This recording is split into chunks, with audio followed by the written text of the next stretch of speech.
오늘 발렌타인데이라고 하는데 저는 초콜릿을 먹지는 못하지만 성도분들 드실 수 있는 선에서 많이 드시고 초콜릿보다 더 단 말씀의 은혜가 있으시길 축복합니다. 발렌타인보다 더 중요한 게 벌써 이제 2월 중순이 된 것 같아요. 이 한 달하고 올해 우리가 또 반을 살아왔는데 어떻게 살아왔는가 이게 되돌아보게 됩니다. 감사하게도 우리 성도분들에게 은혜가 있으셔서, 말씀의 은혜가 있으셔서, 또 기도의 은혜가 있으셔서 참 감사하고요. 더 깊고 또 더 단 하나님의 은혜 가운데로 나아가시기를 또 기도하겠습니다.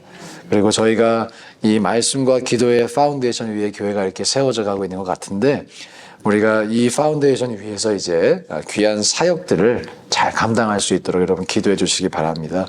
교회가 하나님의 손과 발이 되어서 쓰임받을 영역이 분명히 있는 것 같습니다. 그래서 같이 새벽에 기도해 주시면 감사하겠습니다. 오늘 이 본문에서 한 알의 밀알이 땅에 떨어져 죽지 아니하면 한 알 그대로 있다, 이런 말씀을 예수님께서 남겨주십니다.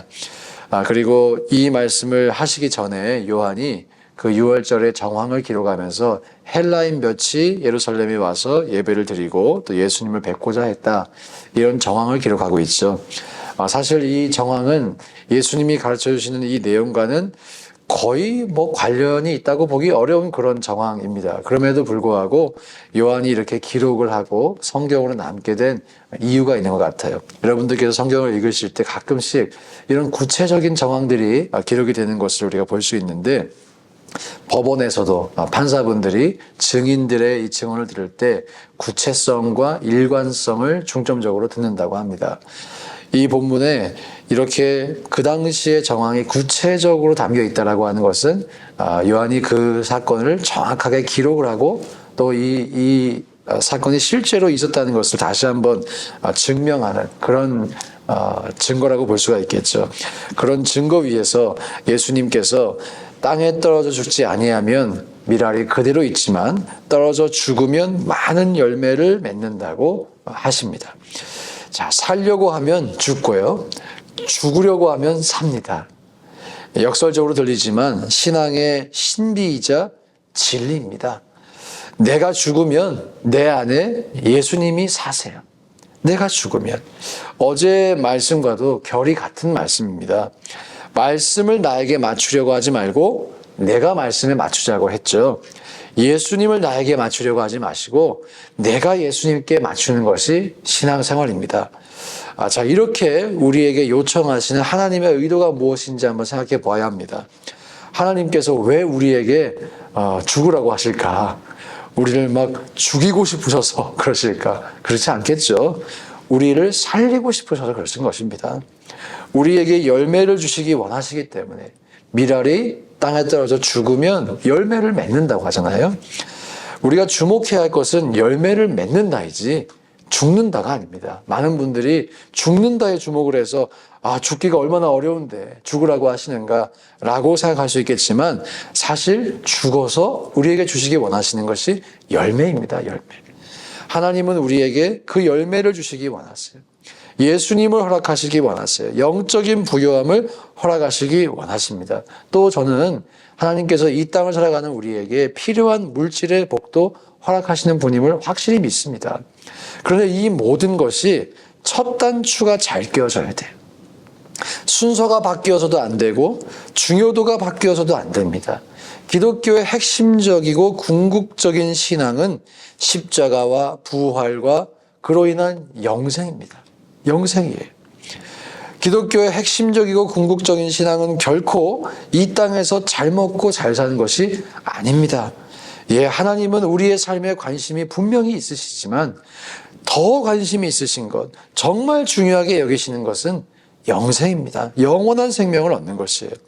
잘 먹고 잘 사는 것은 덤으로 따라올 수도 있고 따라오지 않을 수도 있어요. 왜냐하면 자발적인 가난을 선택하는 분도 계시기 때문에. 그리고 설사 이 땅에서의 복이 따라오지 않는다 해도, 나에게 주어지지 않는다 해도 낙심할 필요가 없는 까닭은 우리에게 영원한 상급이 예비되어 있기 때문입니다. 우리가 거기에 눈이 띄었으면 좋겠어요. 이러한 신앙의 본질과 또 큰 그림을 우리가 바라볼 수 있기를 주의 이름으로 축복합니다. 우리의 시선이 예수님의 십자가, 부활에 머물고 영원한 생명과 상급에 머물고 그래서 이 땅에서의 복과 이 땅에서의 누림조차도 조금은 사사롭게 여길 수 있는 여유가 있기를 또 축복합니다. 있어도 그만, 없어도 그만이 될 수 있다는 것이죠. 왜냐하면 영생과 영적인 부유함이 너무나 크고 현실이 될 수만 있다면 그것이 가능합니다. 그것이 가능했던 사람들이 있었습니다. 성경에도 있었고 기독교의 역사 속에도 있었습니다. 자, 그렇다면 중요한 질문, 우리는 지금 어떤 길을 걷고 있는가? 죽으면 열매가 있다. 내가 죽고 예수가 내 안에 살아야 한다라고 성경이 가르쳐 줌에도 불구하고 죽지 않으려고 절대 죽을 수 없어 그렇게 하고 있지는 않은가?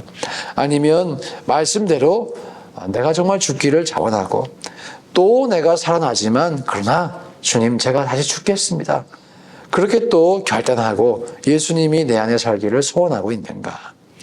예수를 나에게 맞추고 계신지 아니면 내가 예수님께 맞추고 있는지 우리가 그것을 돌아볼 수 있기를 원합니다. 그리고 우리 모두가 올바른 길을 선택해서 많은 열매를 맺으시기를 축원드립니다. 제가 조금 부끄러운 이야기지만 나누려고 해요. 누워서 침 뱉길 수 있지만 저도 이제 목사 세계를 살잖아요. 참 많은 것을 듣고 보고 목격하게 돼요. 목사님들 중에도 크게 두 부류가 있으신 것 같아요.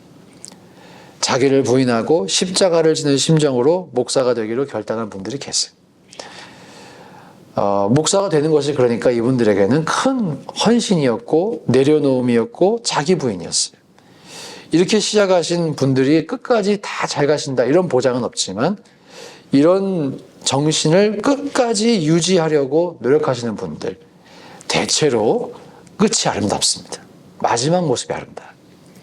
교회가 부흥하든 부흥하지 않든 유명해지든 유명해지지 않든 자기를 부인하는 것이 목사가 된 그 시작이자 목표였어요. 예수님을 쫓는 그 목표였어요. 그것을 끝까지 견지하면 아름답게 열매가 맺히더라고요. 그 삶에. 끝까지 존경을 받으시더라고요. 그런데 정반대로 목사가 되는 것이 사회적 지위를 유지한다거나 성공을 위한 이런 모티브로 목사된 분도 계세요. 계시더라고요. 저는 실제로 제 앞에서 한 유명한 목사님이 이런 말씀하는 것을 들었어요. 내가 목사된 이유가 뭐냐면 정치인은 4년마다 투표를 해야 되니 얼마나 힘드냐. 국회의원 유지하려면. 기업인도 경제가 어려울 때가 있으니 얼마나 힘드냐. 목사는 한 번 대형교회 목사가 되면 끝까지 편하게 산다. 그러더라고요. 깜짝 놀랐어요. 이게 지금 꿈인가 생신가? 이분이 이거 진심을 말하는 건가? 농담을 하는 건가? 그분이 목회하시면서 수많은 문제를 일으키고 수많은 사람들에게 상처 주는 것을 봤어요. 왜 그럴까? 왜 그럴까? 왜 그렇게 부작용이 나타날까? 저는 예수님의 말씀이 진리이기 때문에 그렇다고 생각합니다. 자기가 죽지 않으면 열매가 없습니다. 하지만 우리가 죽으면 열매가 있습니다. 누워서 침 뱉길 수 있지만 이런 분들이 실제로 계시더라고요. 목회자들이 이렇다면 성도들은 어떨까? 저는 그것이 솔직한 현실이라고 생각해요.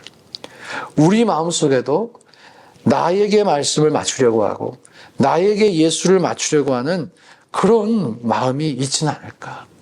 저와 여러분이 철저하게 우리 스스로를 돌아보고 우리가 천국에 가는 그 순간까지, 천국에 우리의 발이 닿는 그 순간까지 지켜야 할 것을 지킬 수 있기를 주의 이름으로 축복합니다.